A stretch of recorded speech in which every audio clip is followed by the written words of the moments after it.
My dear Bulgarian brothers and sisters, in this specific video message, which I have kindly been asked to produce by some of my Christian friends in Bulgaria, I want to make it clear that I can hear the deep sound of a divine prophetic voice behind the absolutely legal and indispensable manifestations for religious freedom, which we, from other parts of Europe, have observed and carefully watched taking place in Bulgaria in these days.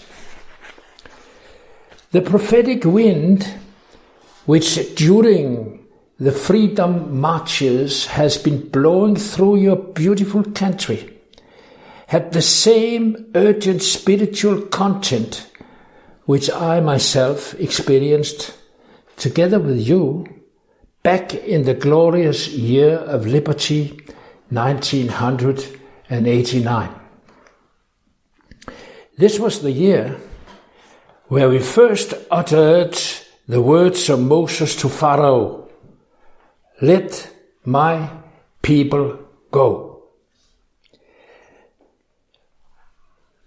And that's exactly the year where the communist totalitarian regime cut our visit to Bulgaria short by arresting us and deporting us and by endorsing my foreign Danish passport with the words persona non grata, just because I, in my preaching, quoted the words from the Bible, "Let my people go." At this final meeting in Varna,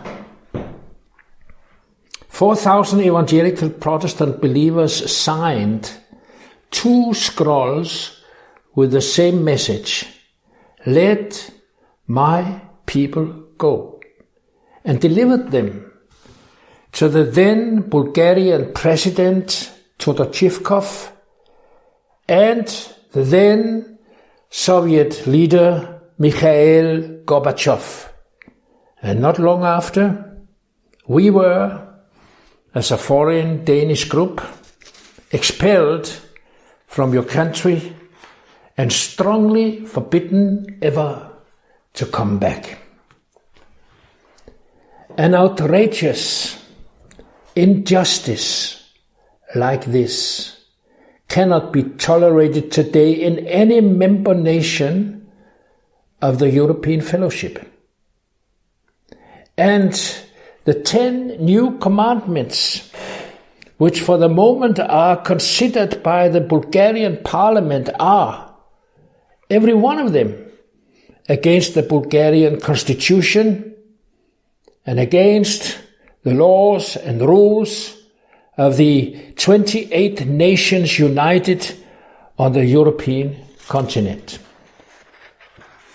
As I, on the occasion of the 25 years celebration of the fall of the Soviet Empire, was again invited to visit the evangelical Protestant churches in Bulgaria, which are now once more threatened by the same Pharaoh, I asked for 2 new scrolls to be produced. In these, we wrote the same prophetic message, "Let my people go."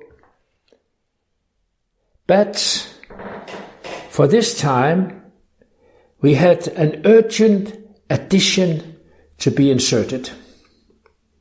That was a reference to a warning which 2,000 years ago was given by the New Testament apostle Simon Peter. He wrote, "God turned the cities of Sodom and Gomorrah into ashes, making them an ensample unto those that after should live ungodly. This is written in 2 Peter 2:6. At the same time, as the controversial bill is being debated in Parliament and the politicians are seeking to sign away the evangelical Protestant believers' constitutional right to educate their own spiritual leaders and likewise seeking to eradicate their freedom of assembly, they also seek to limit and to undermine their freedom of expression. In Article 4 of the proposed bill, they forbid using the word gender any biblical warning against the spirit of Sodom. This is not, as some may be thinking, a minor detail. This is a major chief purpose of the dark spiritual powers in Europe and in my own country, Denmark, today. I therefore encourage the evangelical Protestant people in Bulgaria to stand firm and to continue the battle for religious freedom in the coming year. May the Lord bless you and preserve you from the persecution of the beast, and keep you in the peace and spiritual progress of our Lord Jesus Christ. The message for the new coming year is the one, let my people go.